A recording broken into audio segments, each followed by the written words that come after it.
जय हिंद, नमस्कार प्यारे साथियों। स्वागत है आप सभी का उत्कर्ष एकेडमी खिलचीपुर के ऑनलाइन प्लेटफॉर्म में।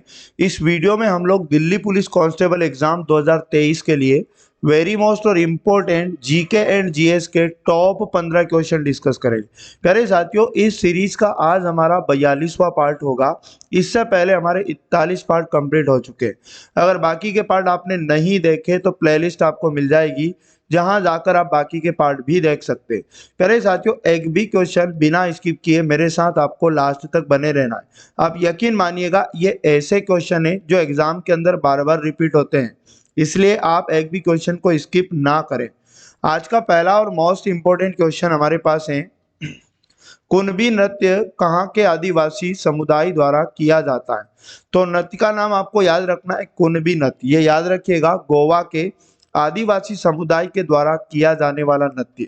ऑप्शन नंबर 4 इसका करेक्ट आंसर आपको याद रखना है। अच्छा, सिक्किम के कुछ नृत्य आप याद रखिएगा, नौमती, तमांग, सेलो। और उसके बाद तमिलनाडु के भी कुछ नृत्य आपको याद रखना है, भरतनाट्यम और करगम। आगे अगर बात करें उत्तर प्रदेश की, तो उत्तर प्रदेश से आपको कथक और नौटंकी और रास लीला, ये तीनों आपको याद रखना है। अगला क्वेश्चन, क्वेश्चन नंबर 2 हमारे पास है, निम्नलिखित में से कौन ट्रेन टू पाकिस्तान नामक उपन्यास के लेखक है? तो ट्रेन टू पाकिस्तान नामक उपन्यास के लेखक आपको खुशवंत सिंह याद रखना है, यानी ऑप्शन नंबर 2 इस क्वेश्चन का राइट आंसर है। अगला क्वेश्चन हमारे पास है, तहकीक ए हिंद किताब के लेखक कौन है? तो तहकीक ए हिंद किताब के लेखक अल बरूनी। ऑप्शन नंबर 3 इसका राइट आंसर आपको याद रखना है।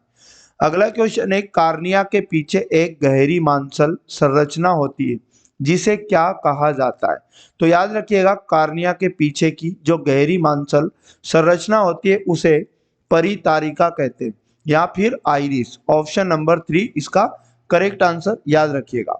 अगला क्वेश्चन है, भारत की पहली महिला वित्त सचिव के रूप में किसे नियुक्त किया गया है? तो भारत की पहली महिला वित्त सचिव जो नियुक्त हुई है, सुषमा नाथ। ऑप्शन नंबर 1 इसका सही जवाब है। और मैं आपको बता दूं, इन्होंने अशोक चावला का स्थान लिया है। अगला क्वेश्चन है, ओजोन परत के संरक्षण के लिए अंतरराष्ट्रीय दिवस कब मनाया जाता है? तो ओजोन परत के संरक्षण के लिए अंतरराष्ट्रीय दिवस याद रखिएगा, प्रतिवर्ष 16 सितंबर को मनाया जाता है, यानी ऑप्शन नंबर 3 इसका करेक्ट आंसर आपको याद रखना है। अच्छा, 10 सितंबर ये भी इंपॉर्टेंट डेट है, विश्व आत्महत्या रोकथाम दिवस मनाया जाता है। और 18 सितंबर भी आपको याद रखना है, विश्व बांस दिवस के रूप में मनाया जाता है। अगला क्वेश्चन है, भारत में नया संसद भवन किस वास्तुकार के द्वारा डिजाइन किया गया है? तो नया संसद भवन आप सभी जानते हैं, विमल पटेल, इन वास्तुकार के द्वारा इसे डिजाइन किया गया। ऑप्शन नंबर 1 बिल्कुल राइट आंसर हो जाएगा। और एक बात और आप याद रखिएगा, इस संसद भवन का उद्घाटन जो हुआ वो 28 मई 2023 को प्रधानमंत्री नरेंद्र मोदी के द्वारा इसका उद्घाटन किया गया।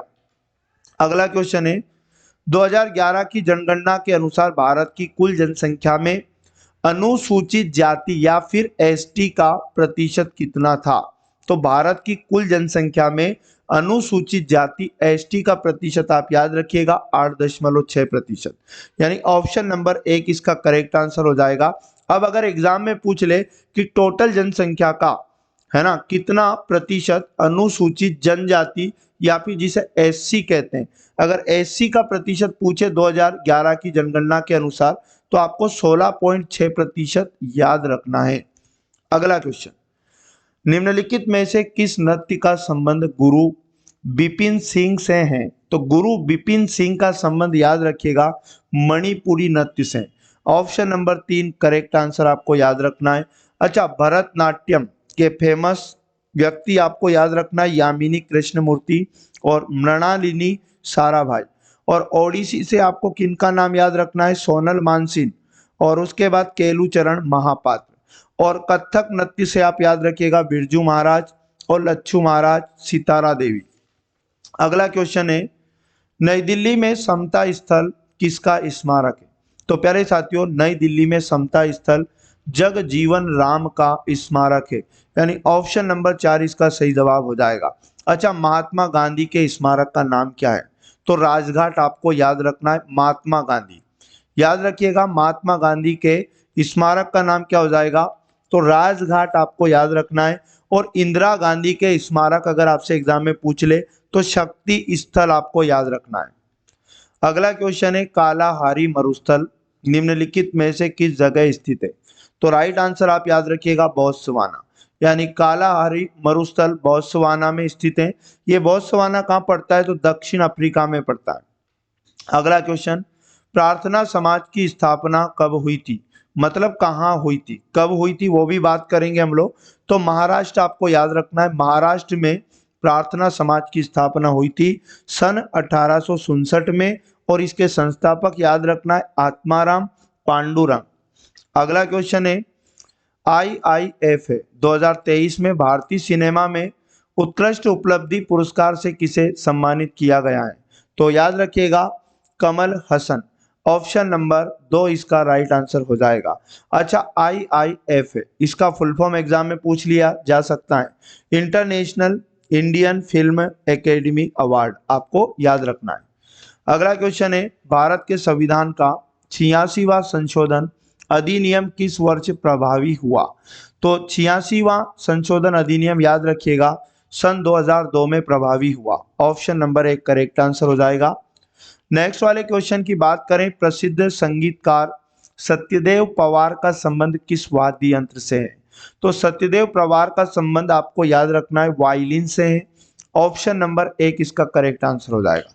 तो प्यारे साथियों, ये थे वेरी मोस्ट और इम्पोर्टेंट टॉप 15 क्वेश्चन। और मैं आपको बता दूं, इस क्लास का PDF आप डेली हमारे टेलीग्राम से डाउनलोड कर सकते हैं। टेलीग्राम का लिंक आपको इस वीडियो के डिस्क्रिप्शन में मिल जाएगा। यदि आप दिल्ली पुलिस कांस्टेबल एग्जाम के लिए मैथमेटिक्स एंड रीजनिंग की क्लास भी करना चाहते हैं तो आप प्रतिदिन 8:30 बजे हमारे साथ लाइव जुड़ सकते हैं। अगर आप SSGD 2024 का एग्जाम भी देने वाले हैं तो उसके लिए भी पर डे हमारे यूट्यूब चैनल पर प्रतिदिन शाम को 7 बजे लाइव क्लास के साथ आप जुड़ सकते हैं। तो इस प्रकार से आप अपनी तैयारी बेहतर तरीके से कर सकते हैं। मिलेंगे नेक्स्ट वाले पार्ट में। जय हिंद, जय भारत, वंदे मातरम।